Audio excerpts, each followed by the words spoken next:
સાવધાન થઈ જજો બનાસકાંઠાના લોકો અને પાટણના લોકો। તમે મારી બાજુની અંદર જે ફોટો જોઈ રહ્યા છો ને એની અંદર જે 8 લોકો છે એ આતંકવાદીઓ છે અને આ બધા આતંકવાદીઓ આપણા બનાસકાંઠા અને પાટણની અંદરથી પકડવામાં આવ્યા છે। હા યાર, જે અષાઢી બીજ આવે, જે આપણા ભગવાન જગન્નાથનો જે અવસર આવે, જે જગન્નાથની રથયાત્રા નીકળે એના પહેલાં આ બધા આતંકવાદીઓ આપણા ગુજરાતની અંદરથી પકડવામાં આવ્યા છે।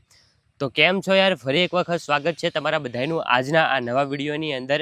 તો હવે તમને બધાને ખબર છે કે આ મહિનાની અંદર જે 16 તારીખે અષાઢી બીજ આવી રહી છે અને અષાઢી બીજના દિવસે જે આપણા ગુજરાતની અંદર ઘણી બધી જગ્યાએ જે ભગવાન જગન્નાથની રથયાત્રા નીકળે છે અને આની અંદર આપણા ગુજરાતના ભાઈ લાખો લોકો જોડાય છે।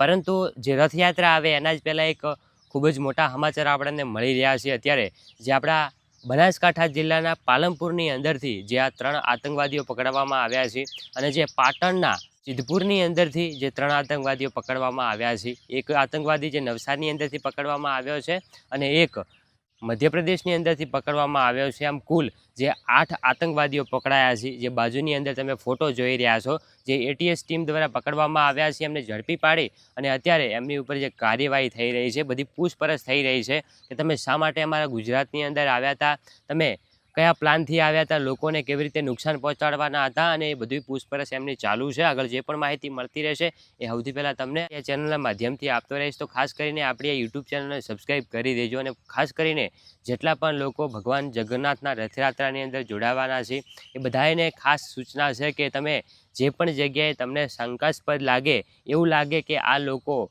કંઈક ને કંઈક રીતે આની અંદર એવા આતંકવાદી જેવા લાગે, તમને એમની ઉપર શક જાય તો તરત જ જે પોલીસને જાણ કરી દેવી। તમે જે વિસ્તારની અંદર હોય એ વિસ્તારના જે પોલીસ કર્મચારીઓને જાણ કરી દેવી, જેથી કરીને એ લોકો ચેકિંગ કરશે, બધી કાર્યવાહી કરશે। કારણ કે આ લોકો આપણા દેશના લોકોને નુકસાન પહોંચાડવા, આપણા ગુજરાતના લોકોને નુકસાન પહોંચાડવા માટે આવ્યા છે। તમને ખબર છે કે જે જગ્યાએ આવા આતંકવાદીઓ ઉતરે છે એ જગ્યાએ કંઈક ને કંઈક જે નુકસાન કરીને જતા હોય છે। તો વિડીયો બને એટલો વધુ લોકો સુધી શેર કરજો અને ખાસ આવા લોકોથી તમે સાવધાન રહેજો। એ પણ માહિતી મળતી રહેશે એ આપણા ચેનલના માધ્યમથી આપતો રહીશ। તો ખાસ કરીને આપણી આ યુટ્યુબ ચેનલને સબસ્ક્રાઈબ કરી દેજો।